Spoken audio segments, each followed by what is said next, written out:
permission from the Noble Triple Gem.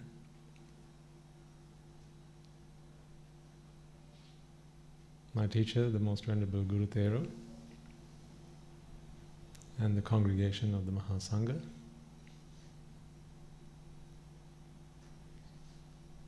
Nanagarikas, Nanagarikas, representatives of the Dharma by Charity Trust, and our devotees, both present here today, as well as those who are here with us in your hearts and minds, but perhaps not in person.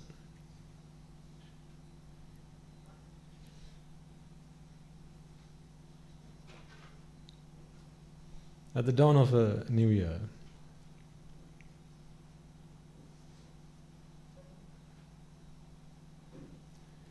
we get to share a few thoughts, some ideas, to help you prepare for the upcoming year.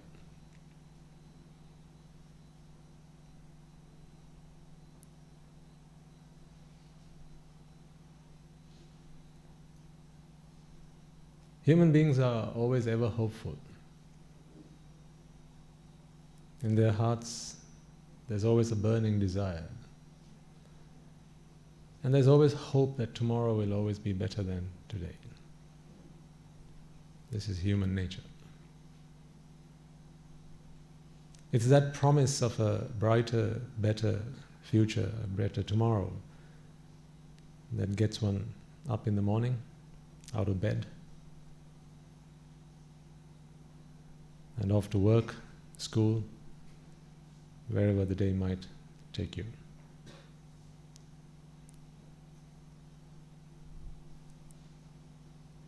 So, throughout the world, this is what people have done over the centuries.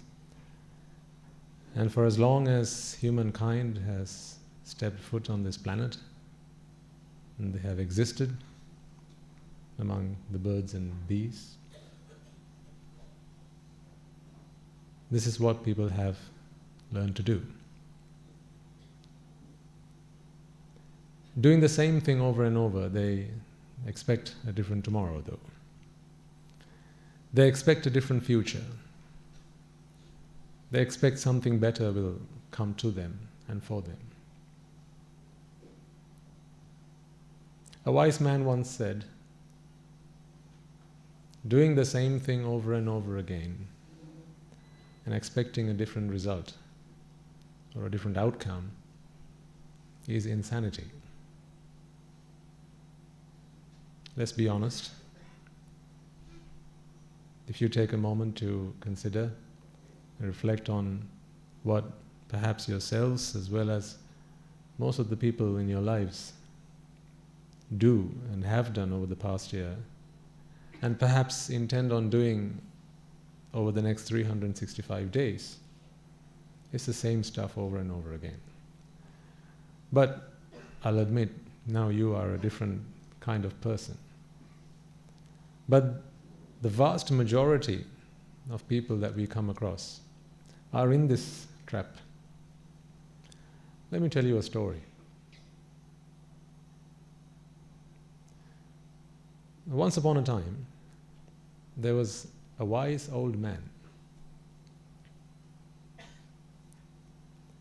And people used to go to meet this man to get advice to help solve their problems.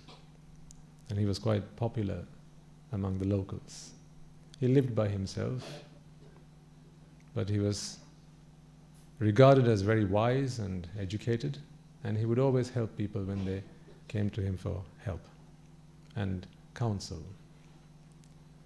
So one day, this man was speaking to a gathering of people, and he cracked a joke. And when he did so, everyone in the audience, they laughed. A few moments later, he makes the same joke. So you can expect there was not the same laughter, but there were a few smiles in the audience. And then a couple of moments later, he makes the same joke again. But this time, everyone's quiet, no one's finding it funny. So people are pretty confused and perplexed. They look at each other and they look at this man, expecting him to say something, as the old wise man usually does. So someone in the audience asks this man, "Sir, you've made the same joke 3 times over. We've not heard you do that before. Yes, we found it funny the first time. The second time, maybe a little bit so, but on the third occasion, it just became a dry joke. Why did you bother?" To which this man replies,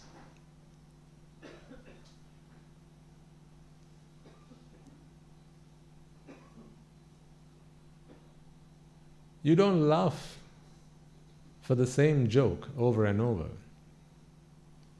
but you cry about the same problems all day long, don't you?"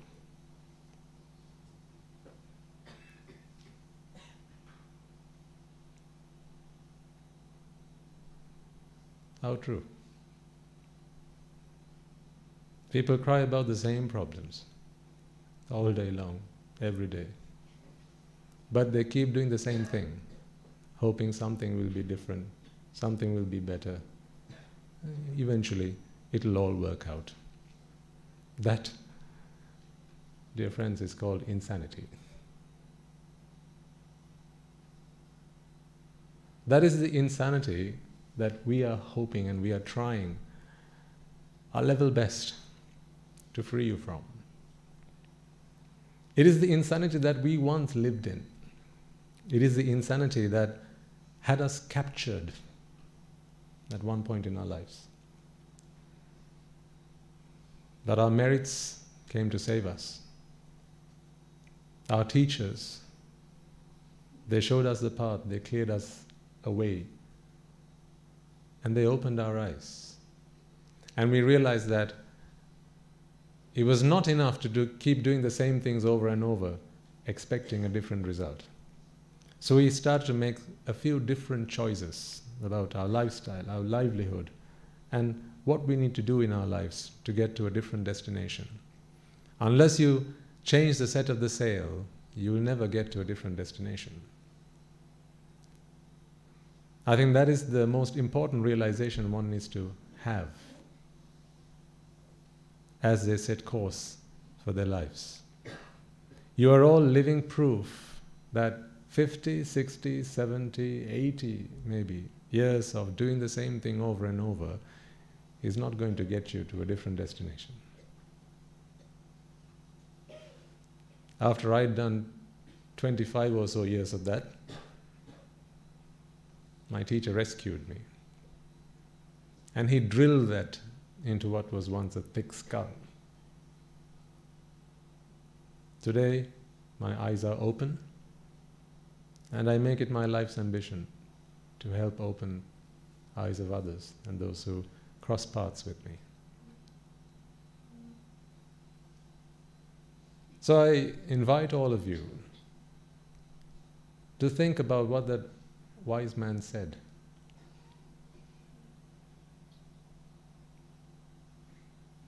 Do you cry about the same problems every day? Although laughing about the same joke seems odd and queer to you, crying about the same problems seem to be perfectly normal, doesn't it? But it doesn't need to be, and it shouldn't be, because I don't believe we are, although we might have been born insane, I don't think it is any of our duties and responsibility to ourselves to die insane. Because insanity actually keeps you from dying. So, in this new year, I ask you all to make a promise to yourselves in the sermon that we had earlier in the morning, I reminded for myself as well as our audience, what was the message that I passed to you last year? We had the corona pandemic, and unfortunately we didn't have the gathering that we have today. And there were 3 things I asked all of you to do. And I still remember. The first of those was to find an accountability partner. Find someone who will keep you on track. Find someone who will be your lane guidance on the highway of life. Find someone who will ring your alarm bells when you start to steer away from safety. Secondly, I asked you to make sure that you held yourself accountable. Because there will be times when there's no one in your life to guide you. There will be times when everyone's far too busy doing their own thing and crying about the same problem all day, every day. They'll be far too busy to look at you, to help you, to lend a helping hand. And then, as Guru Jethavanarama reminded us a moment ago, Attahi attano nato, kohi nato parosya. So, you can't keep relying on someone else, but it's a good start to have someone to be there, to guide you and to show you the path. So having that accountability partner is useful, but there comes a point in life where you need to be your own accountability partner. And the third and final thing, which is my mantra, is to give and you shall get, and what you give is what you get. So these were the 3 things I reminded you all in the New Year's address last year. So I wondered, what is it I should share with you this time round? If this year's Nibbana was different to last year's, then perhaps I could give you a different message. I could ask you to do something else, something different. Although we like to convince ourselves that we've stepped out of the old year and we've stepped into the new year, really, nothing has changed at all.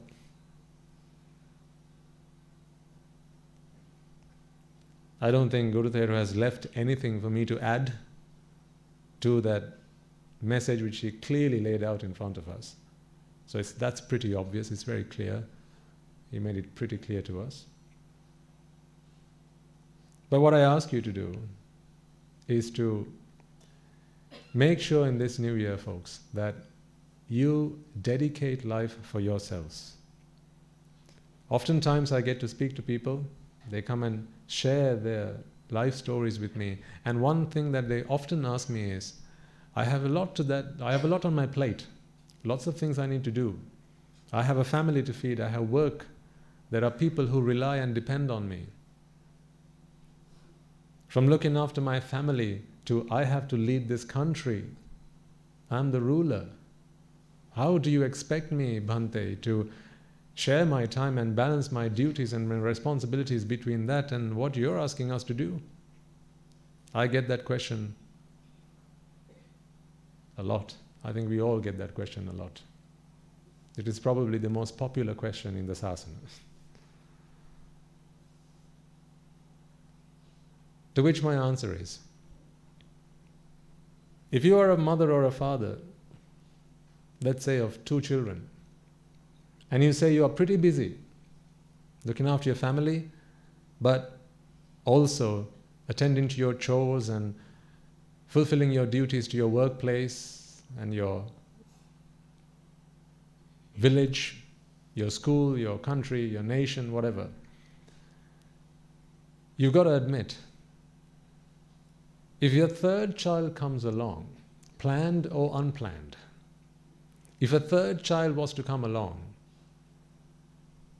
let's admit, you're going to find time that you never knew existed in all your busy schedules. You're going to invent time that you thought never existed. So where did all that come from? There's a lovely saying, if there's a will, there's a way.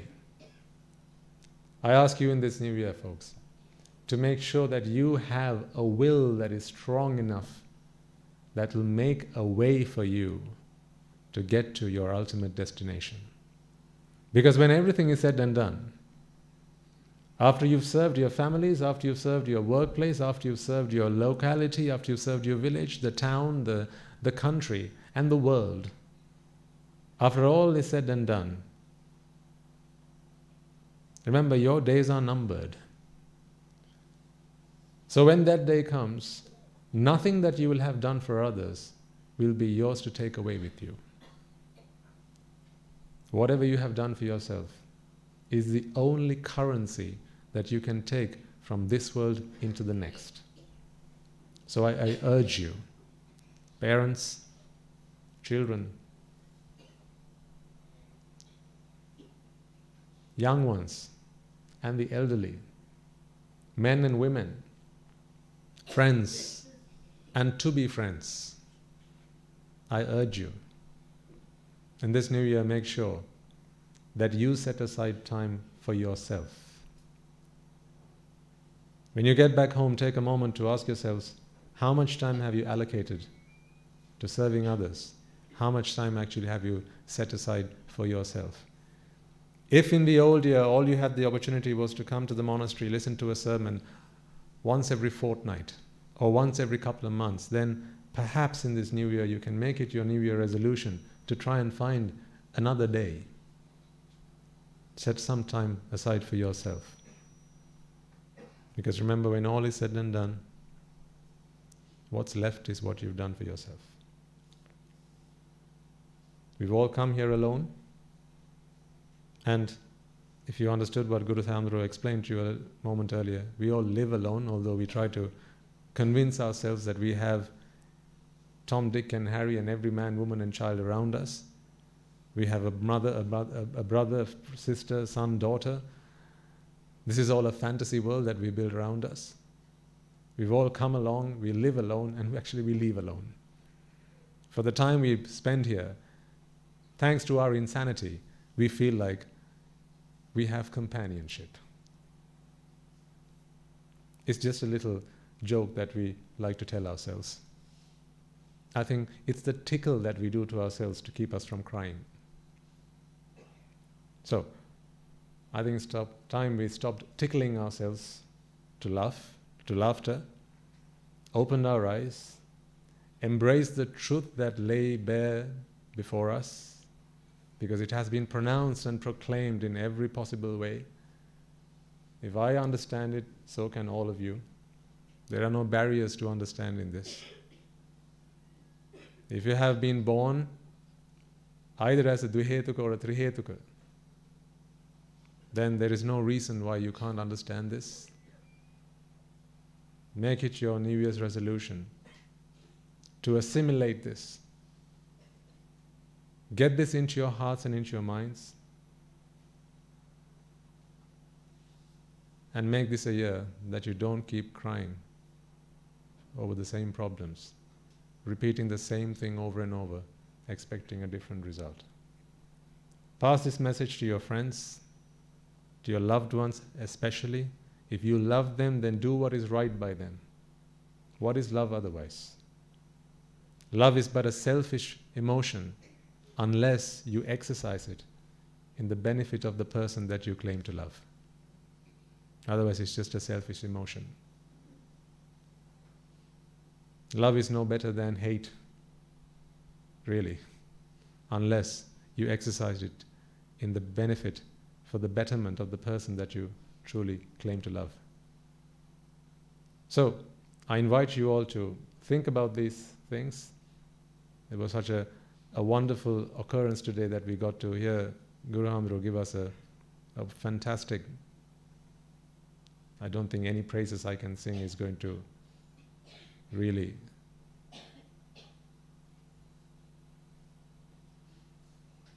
do justice. But I think we were all very fortunate, and it must have been the merits that you would have accumulated right from the start of this morning. So if those merits earned you that, imagine what you're probably going to be having in the new year. So I invite all of you to take this occasion seriously, take your life seriously, make sure you have set your sail correctly to ensure you get to the destination that you desire. Calibrate your lives in case you've lost a bit of the fine-tuning along the way last year. Get yourself that accountability partner if you haven't done so already. Make sure you are accountable for what goes on in your life. Stop being the one who looks for a different event and try and become the one who looks for a different response for the desired outcome. These are all wonderful and really invaluable lessons we picked up along the way over the last year. So I'm simply reminding you, these are the things that will get you to where you want to go. So with that, on behalf of all of our monks at the monastery, our Anagarika and Anagarika community, our devotees who are here, both in heart and body, as well as those who I'm sure would have loved to be here, but for reasons beyond our control, they are not. On behalf of all of them, I wish to take this opportunity to wish you all the best in the new year. Make the new year a prosperous new year, a fruitful new year, an enlightening new year. May the blessings of the Noble Triple Gem be with you all.